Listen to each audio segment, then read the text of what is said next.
ഹരേ നമ. ശ്രീ ഗുരുവായൂരപ്പ ശരണം. ശ്രീ മഹാദേവേ നമ.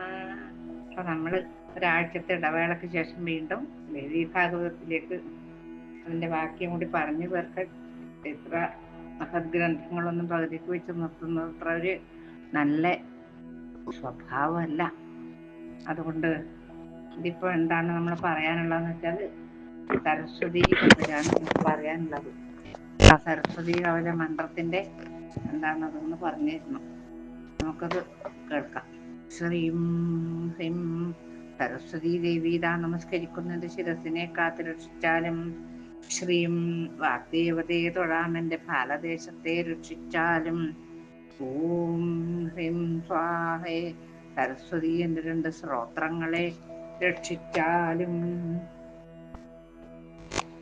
ഓം ശ്രീം ഹ്രീം സ്വാഹേ ദേവി സരസ്വതി എന്റെ 2 കണ്ണുകളും രക്ഷിച്ചാലും. ഐം ഹ്രീം എന്റെ നാസികയെ രക്ഷിച്ചാലും. വാഗ്വാദിനി നമസ്കരിക്കുന്നു. ഹ്രീം വിദ്യാധിഷ്ഠാതൃദേവതേ എന്റെ ഓഷ്ഠപുടങ്ങളെ കാത്തു രക്ഷിച്ചാലും. ഓം ശ്രീം ഹ്രീം ബ്രഹ്മദേവതേ എന്റെ ദന്തനിരയെ കാത്തു രക്ഷിച്ചാലും.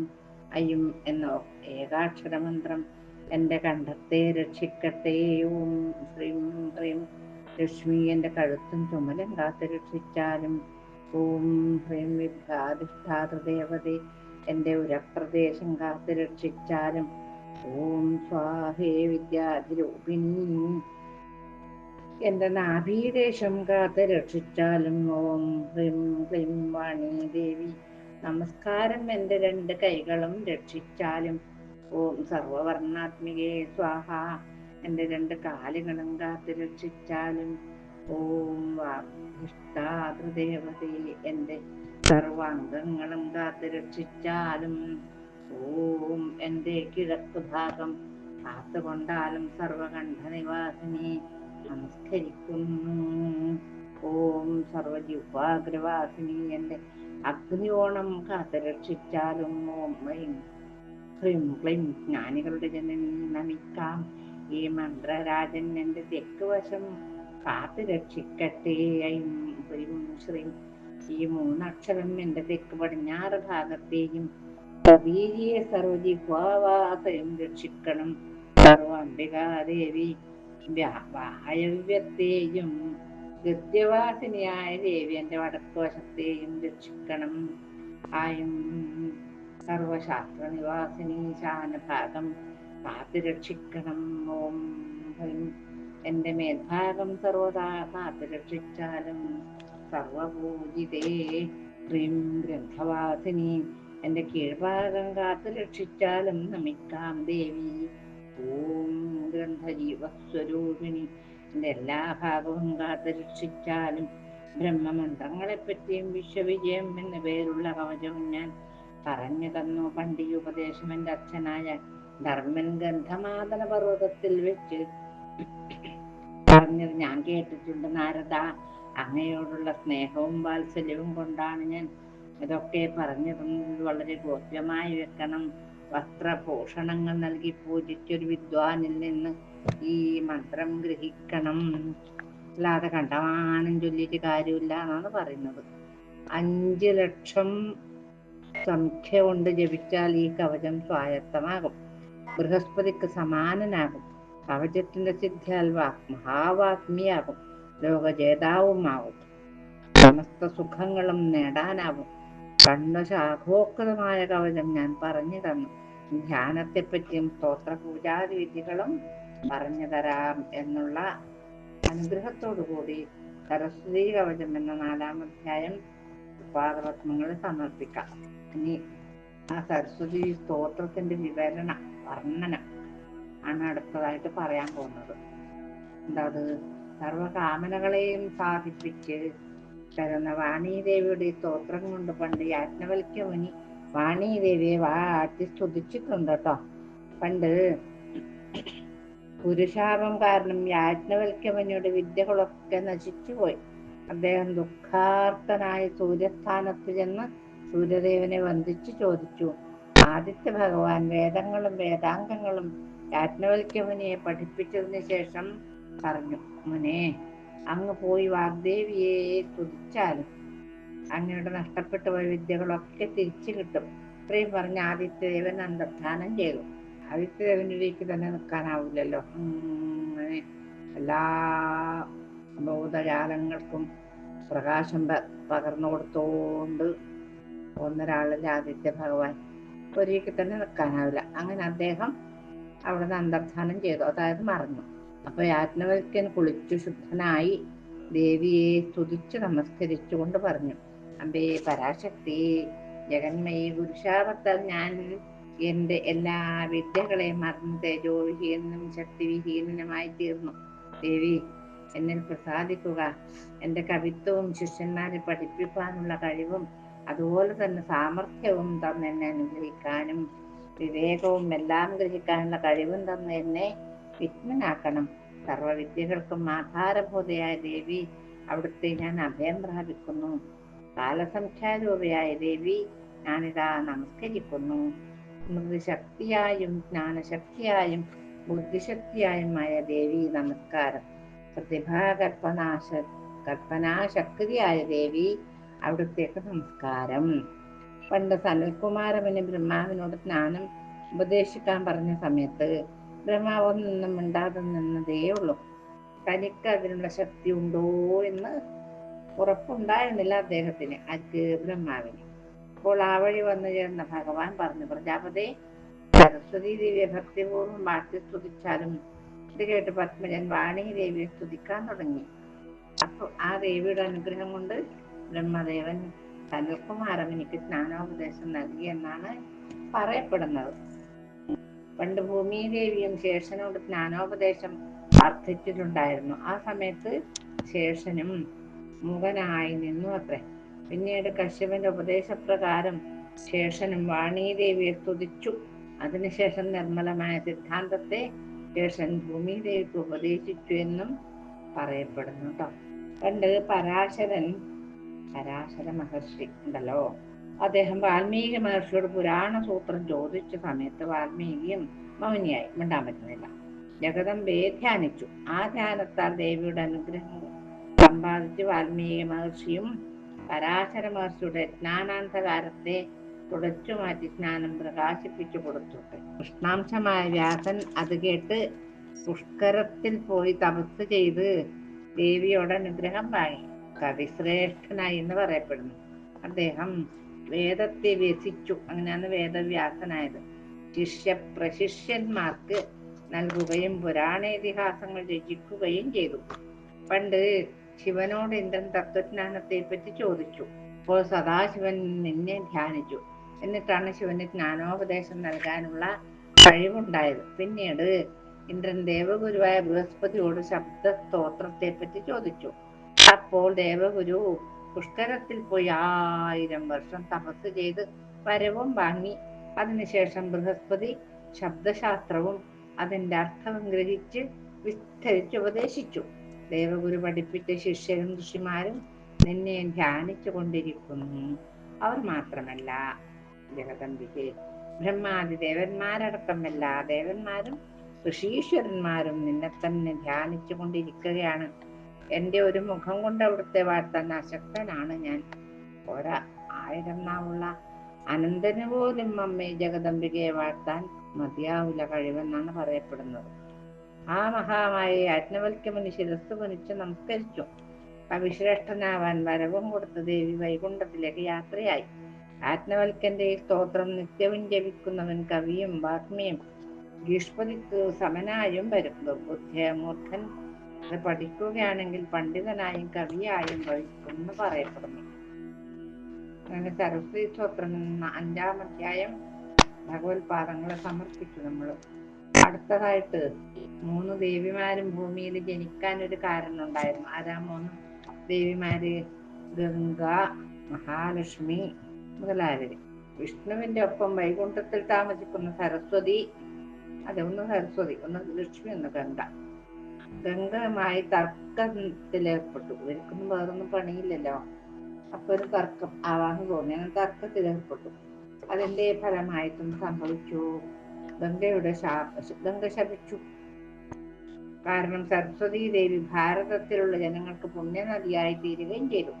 തപസ് ചെയ്യുന്നവർക്ക് തന്ന ഉർവശി ശാപം പ്രകാരം ശപിച്ചാലും ഇങ്ങനെയുള്ളവരുടെ ശാപം താഴ്ത്തു ഭവിക്കുന്നാണ് പറയുന്നത്. തപസ് ചെയ്യുന്നവർക്ക് വരം കൊടുക്കുന്ന സരസ്വതി ദേഷ്യം കൊണ്ട് ജ്വലിക്കുന്ന അഗ്നി പോലെ തീരാം. സരസ്വതിക്കും ശരിക്കും വന്ന ദേഷ്യം വരാറേ ഇല്ല എന്ന് വേണം പറയാൻ. സരസ്വതി നദിയിൽ വെച്ച് മരണം സംഭവിച്ചാൽ അവൻ വൈകുണ്ഠത്തിലെത്തി സുഖം അനുഭവിക്കും. വെളുത്തവാവിലും ചാതുർമാസത്തിലും ഗ്രഹണത്തിലും സരസ്വതി നദിയിൽ സ്നാനം ചെയ്താൽ അവൻ വിഷ്ണു ലോകം പ്രാപിക്കും. സരസ്വതി മന്ത്രം 1 മാസം ജപിച്ചാൽ അവൻ അവിശ്രേഷ്ഠനായിത്തീരും.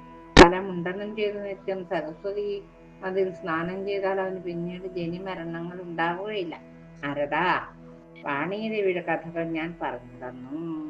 ഇത് കേട്ട് നാരദൻ ചോദിക്കുന്നു, ഗംഗയും സരസ്വതിയും തമ്മിൽ കലഹിക്കാൻ കാരണം എന്താണാവോ? എങ്ങനെയാണ് സരസ്വതി നദിയായി തീർന്നത്? സംപൂജ്യരായ ആ ദേവിമാർ തമ്മിൽ വാക്കേറ്റമുണ്ടാവാനുള്ള കാരണം അറിയാൻ ആഗ്രഹമുണ്ട് എന്ന് പറയുന്നു. അപ്പൊ പറഞ്ഞു നാരദ, ലക്ഷ്മിയും ഗംഗയും വാണിയും വിഷ്ണുവിന്റെ പത്നിമാരാണ് കേട്ടോ. ഒരിക്കൽ ഗംഗ മന്ദഹസിച്ചുകൊണ്ട് കാമാവേശത്തോടുകൂടി വിഷ്ണുവിനെ കടാക്ഷിച്ചു. ആ ഭാവം കണ്ട് വിഷ്ണു പുഞ്ചിരിച്ചുകൊണ്ട് നിന്നു. ഭഗവാൻ ഇവനെന്ത്? ലക്ഷ്മി അത് കണ്ടുവെങ്കിലും ഒന്നും മിണ്ടാതെ നിന്നു. മഹാലക്ഷ്മിക്ക് അങ്ങനെയല്ലേ? നല്ല ഭഗവാനോട് ആരെന്ത് എത്ര സ്നേഹം കാണിച്ചാലും മഹാലക്ഷ്മിക്ക് ദേഷ്യം വരാറില്ല എന്നാണ് പറയുന്നത്. ഒന്നും മിണ്ടിയില്ല. സരസ്വതി ദേവിക്ക് അത് ഒട്ടും ഇഷ്ടായിട്ടില്ല എന്ന് വേണം പറയാം. സരസ്വതി ക്രോധാകുലയായി വിഷ്ണുവിനോട് പറഞ്ഞു, അങ്ങക്ക് ലക്ഷ്മിയിലും ഗംഗയിലും എന്നേക്കാൾ താല്പര്യമുണ്ട് കേട്ടോ. നല്ല ഭർത്താക്കന്മാർ പത്നിമാരെ ഒരുപോലെ കാണണം. സരസ്വതിയുടെ കോപം ശമിപ്പിക്കാൻ ലക്ഷ്മി ശ്രമിച്ചു. അങ്ങനെയൊന്നുമില്ല, അങ്ങനെ തോന്നുന്നതാണ് എന്നൊക്കെ മഹാലക്ഷ്മി പറഞ്ഞു നോക്കി. അയ്യോ, യാതൊരു കാരണം ഉണ്ടായില്ല, രക്ഷപ്പെടാൻ പറ്റിയില്ല. അപ്പൊ സരസ്വതിയുടെ കോപം കൂടിയതേയുള്ളൂ. ഗംഗക്കും ലക്ഷ്മിയോട് വളരെയധികം സ്നേഹമുണ്ട്. അതുകൊണ്ടാണ് ഗംഗയുടെ പെരുമാറ്റത്തിൽ ലക്ഷ്മി ദേഷ്യം കാണിക്കാത്തത്. അപ്പൊ ഇരട്ടിയായി ദേഷ്യം. നിർഭാഗ്യയായി ഞാൻ എന്തിനാണ് ഇവിടെ താമസിക്കുന്നത്? ഭർത്താവിന് പ്രേമില്ലാത്തവൾ മരിക്കുന്നത് തന്നെയാണ് നല്ലത്. വിഷ്ണു സത്വഗുണമുള്ളവനാണെന്നാണ് ബുദ്ധിമാന്മാർ പറയുന്നത്. ഇവരുടെ തർക്കം കണ്ടപ്പോൾ വിഷ്ണു പതുക്കെ ഭഗവാനങ്ങ് മുങ്ങി. ഇവരെന്തെങ്കിലും അടി കൂടുകയോ എന്തെങ്കിലും ചെയ്യട്ടെ, എനിക്കിതൊന്നും ഒന്നും പറയാനില്ല വിചാരിച്ചു. ഹരി പോയ സമയത്ത് സരസ്വതി ഗംഗയോട് ദേഷ്യത്തോടുകൂടി പറഞ്ഞു, നിനക്കൊട്ടും ലജ്ജയില്ല അല്ലേ? രാമൻ വല്ലാതെ അതിരച്ചനി ബഹു കേമി തന്നെ. നിന്നോടാണ് ഹരിക്ക് അധികം പ്രിയമെന്ന് കാണിക്കാൻ ശ്രമിക്കുകയാണോ നീ? നിന്നെ ഞാൻ വിഷ്ണുവിന്റെ മുമ്പിൽ വെച്ച് തന്നെ അപമാനിക്കുമെന്ന് പറഞ്ഞു സരസ്വതി ഗംഗയുടെ മുട്ടിക്ക് പിടിക്കാൻ തുടങ്ങുമ്പോഴേക്കും ലക്ഷ്മി ദേവി എന്ത് ചെയ്തു? സത്വഗുണത്തിന്റെ മൂർത്തിയല്ലേ, മഹാവിഷ്ണുവിന്റെ പത്നിയല്ലേ, ദേവിക്ക് ദേഷ്യം വരൂല. രണ്ടാളുടെ നടുവിൽ ചെന്നു നിന്ന് ആശ്രമത്തെ തടഞ്ഞു. കോപാവിഷ്ടയെ സരസ്വതി ലക്ഷ്മി ശപിച്ചു. നീയും നദിയായും വൃക്ഷമായും തീരട്ടെ എന്ന് ശപിച്ചു. ആരാ? ലക്ഷ്മിയെ ശപിച്ചു. ലക്ഷ്മി ദേവിനെ ശപിച്ചു. ഞങ്ങളുടെ തർക്കം പരിഹരിക്കാൻ ശ്രമിക്കാത്ത നീ നദിയും വൃക്ഷവുമായി സഭയിൽ നിൽക്കട്ടെ എന്ന് പറഞ്ഞു. സരസ്വതി ഇപ്രകാരം ശപിച്ചിട്ടും ലക്ഷ്മി ദേവി ഒന്നും മിണ്ടിയില്ല. വളരെ ശാന്തയായി വാണിയെയും പിടിച്ചുകൊണ്ട് നിന്നു. ഇത് കണ്ട് ഗംഗ രമ്യയോട് പറഞ്ഞു, വായാടിയായി ഇവൾ നമ്മളെ എന്ത് ചെയ്യാനാണ്? വാക്കുകളുടെ ദേവതയായി ഇവൾ കലഹത്തിൽ താല്പര്യമുള്ളവളാണ്. രമേ, ഇവളും ഞാനുമായി തർക്കിച്ചു കൊള്ളാം. ലോകം ഞങ്ങളുടെ രണ്ടാളുടെയും ശക്തി കാണട്ടെ എന്ന് പറഞ്ഞ് ഗംഗ വാണിയെ ശപിച്ചു. പാപികൾ താമസിക്കുന്ന ഭൂമിയിൽ നദിയായി തീരട്ടെ പോരെ, അങ്ങനെയാണ് ശപിച്ചത്. ഇത് കേട്ട് വാണി ഗംഗയെയും ശപിച്ചു. നീ ഭൂമിയിൽ പോയി പാപികളുടെ പാപങ്ങളൊക്കെ ഗ്രഹിക്കണം. ഈ സമയത്ത് ഭഗവാൻ ശ്രീഹരി ചതുർഭുജന്മാരായ പാർഷദന്മാരോടുകൂടി അവിടേക്ക് എത്തി. വാണിയെ സ്നേഹത്തോടുകൂടി തന്റെ വക്ഷത്തിനോട് ചേർത്തു. എന്നിട്ടോ ജ്ഞാനം ഉപദേശിച്ചു. പത്നിമാരെ സമാധാനിപ്പിച്ച് പറഞ്ഞു, രമേ, നീ ധർമ്മധ്വജന്റെ ഗൃഹത്തിൽ പോയി അദ്ദേഹത്തിന് മകളായി അയോനിജാതിയായി വാഴുക. അവിടെ തന്നെ നീ വൃക്ഷമായി നിൽക്കുക. ആരോട് പറയുന്നത്? മഹാലക്ഷ്മിയോട് പറയുകയാണ്. പിന്നീട് എന്റെ അംശമായ ശംഖചൂടന്റെ പത്നിയായി തീരും. അതിനുശേഷം നീ എന്റെ പത്നി തന്നെ വൈകുണ്ഠത്തിലേക്ക് വരും. പേടിക്കണ്ട കേട്ടോ. ഭാരതീ ശാപത്താൽ ലോകത്തിനെ ശുദ്ധീകരിക്കാൻ തുളസി വൃക്ഷമായും പത്മാവതി എന്ന നദിയായും തീരും. ഗംഗേ, നീയും ഭാരതീ ശാപം കൊണ്ട് ഗംഗാനദിയായി പാപികളുടെ പാപങ്ങളെല്ലാം നശിപ്പിക്കും. ഭഗീരഥന്റെ തപസ് കൊണ്ട് ഭാരതത്തിലെത്തിയതിനാൽ നീ ഭാഗീരഥി എന്ന പേരിലും പ്രസിദ്ധി ആർജിക്കും. ഭഗവാൻ പിന്നെ എന്ത് വേണ്ടത് എന്നാളെ പറഞ്ഞ് സമാധാനിപ്പിക്കുകയാണ് ചെയ്യുന്നത്. എന്റെ അംശമായ സമുദ്രത്തിന്റെ പത്നിയുമായി തീരും. അതിനുശേഷം എന്റെ അംശജനായ ശന്തനുവിന്റെ പത്നിയായും ഭവിക്കും.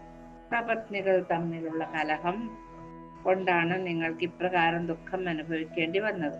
വാണീദേവി ഗംഗാശാപത്താൽ നീയും ഭൂമിയിൽ പോയി നദിയായി തീർന്നാലും അതിനുശേഷം ബ്രഹ്മലോകത്തിൽ പോയി ബ്രഹ്മാവിന്റെ പത്നിയായി സരസ്വതീ ദേവിയായി വാഴുക എന്ന് പറഞ്ഞു. സത്വസ്വരൂപിണെ രമ എന്റെ കൂടെ കഴിയട്ടെ. ഗംഗ ശിവനോടൊത്തും കഴിയട്ടെ. രമ ശാന്തസ്വരൂപിണിയും ധർമ്മശീലയുമാണ്. അങ്ങനെയുള്ളവരെ ലോകർ എന്നും പൂജിക്കും.